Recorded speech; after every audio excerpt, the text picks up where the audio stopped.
Hershey Park is home to some really good roller coasters. I mean, really good roller coasters. But in 2023, they're bringing us yet again another very good roller coaster. This is Wildcat's Revenge, an RMC hybrid roller coaster. Wildcat's Revenge features a height of 140 feet and an 82-degree drop at upper 60 mile per hour ranges. Wildcat's Revenge stats 4 inversions, which is tied with Steel Vengeance for the most inversions on an RMC hybrid in America. I'm so excited for this attraction because I feel like it will bring so much life to the back of Hershey Park while giving us an incredible visual when we come into the parking lot, and when you exit the park, you were able to see the old Wildcat so clearly, and I feel like it will bring such a good visual with this massive roller coaster now here. But how good will Wildcat's Revenge actually be? That's what I'm going to be diving into in this video.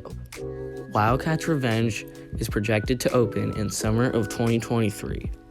And honestly, I think it will be around Memorial Day weekend when we can finally ride this coaster.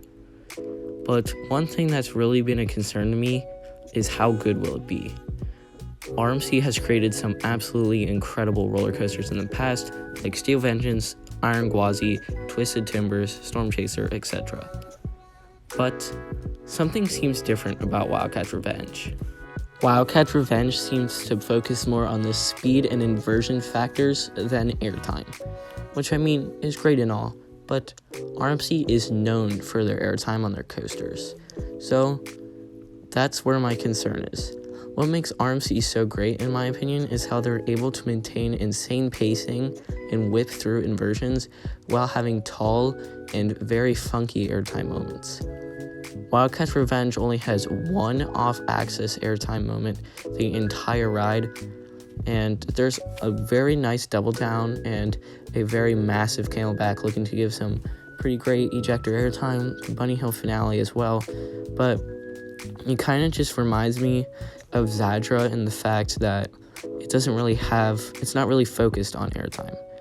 Now, Zadra is a very good coaster, but my concern with Wildcat's Revenge is that it's too short to be compared to Zadra. I know that's kind of weird, but the thing that makes Zadra so great is that it's so tall, so it's able to utilize its speed to absolutely whip through all of its elements at such high speeds. But for Wildcat's Revenge, it's already starting off with a 140-foot lift hill, which is 60 feet shorter than Zadra. And then it goes into a 120-ish foot tall underflip, the world's tallest underflip actually, right afterwards. So I feel like you're not going to be whipping through as much of the elements as, say, on Zadra, but I don't know, it's just a very interesting ride, and it intrigues me because it is a very unique layout, and I just don't know how it's going to run. Usually when an RMC comes up, you kind of know the gist of how it's going to be. You think it's going to be probably the best or second best in the park, going to give some top tier airtime and some very whippy inversions and overbanks and just very strong ejector airtime overall. But with Wildcat's Revenge, I don't really know what to expect with this coaster. It really looks to maintain its speed well though, which is really good because without maintaining speed well over this course, I feel like Wildcat's Revenge would be a very weak RMC. Like, just imagine going through all these pretty decently tall elements at such low speeds. It just wouldn't be like an RMC usually is. But RMC has really perfected their attempts at making their rides really have really great pacing, so I don't really have a concern with that.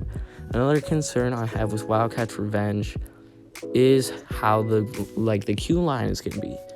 So I don't really know. No, at East Coaster, they said that there's going to be free lockers and that there's going to be no metal detectors, which is good. But I don't know what the exact policies are and what all's going to be in the queue line. When you go on an RMC roller coaster, there's a very complex system, especially at a Cedar Fair park. They have kind of like the worst policy ever. I don't know how the policies will be on Wildcat's Revenge either, which will we'll just have to wait and see, I guess. But overall, I just think this is going to be a weird RMC, but I think it's going to be really great. Just because of the fact that it whips you over all these elements and it just maintains its pacing throughout the ride. So I think Wildcat's Revenge will be a good ride. But now we're going to move on to the next section. So in the first section of this video, I talked about how good I would think that the ride experience of Wildcat's Revenge will be. But in this section of the video, I'm going to go into more of the appearance and the overall presentation of the ride and a little bit about the trains. So about the trains.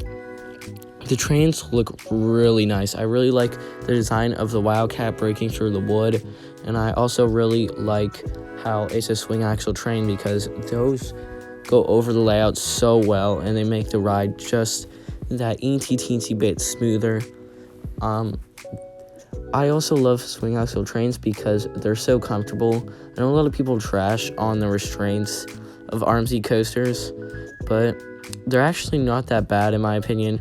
And for some reason, I feel like the swing axle trains have a little bit lighter restraints than the original RMC trains. For Storm Chaser, it was a very heavy lap bar.